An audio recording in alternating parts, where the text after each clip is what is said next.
Bon anniversaire Cuisine TV. Nous allons donc aujourd'hui faire une ratatouille à la Jacqueline, végétarienne. Un poivron rouge frotté à l'aide d'un frotte-légumes car il n'est pas bio. Ensuite, une aubergine qui sera juste lavée parce qu'elle est bio. Une tomate frottée au frotte-légumes car elle n'est pas bio. Les champignons qui auront été pelés au préalable. Les courgettes, une gousse d'ail, du quinoa. Les protéines de soja déshydratées qui vont juste après l'aubergine en fait. Ensuite, je vais assaisonner avec un peu de poivre, des épices à tagine, quelques feuilles de laurier. Je recouvre le tout d'eau et c'est parti pour 45 minutes à feu doux. Donc le frotte-légumes, essentiel pour les légumes non bio. Tout ce que je coupe, rien ne va être coupé en fines lamelles.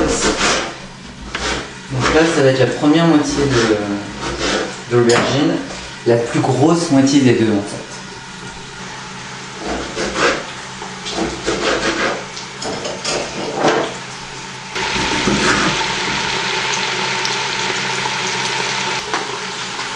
Donc là, pour une grosse aubergine, par exemple, je mets 4 champignons. 4 gros, beaux champignons. Ça donne du goût et c'est plein de protéines. Et en fait, tout ça sont tous des aliments qui sont très bons pour la santé. Alors, les courgettes qu'on mettra après sont très diurétiques. Les tomates apportent de la vitamine C. Les poivrons sont des très bons coups de graisse.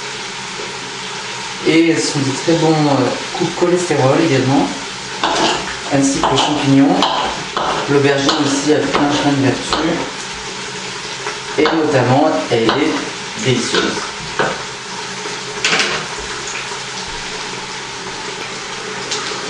Voilà, je vais incorporer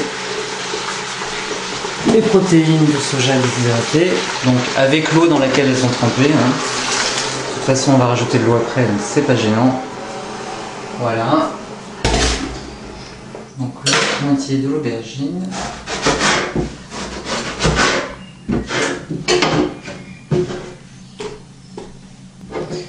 Ensuite on flotte. Donc les courgettes sont bio, donc je les ai uniquement lavées, pas besoin de les frotter ou de les peler. Pour la quantité, bon, de l'ail après c'est selon évidemment la quantité, mais là 2 gousses d'ail, de taille à peu près moyenne.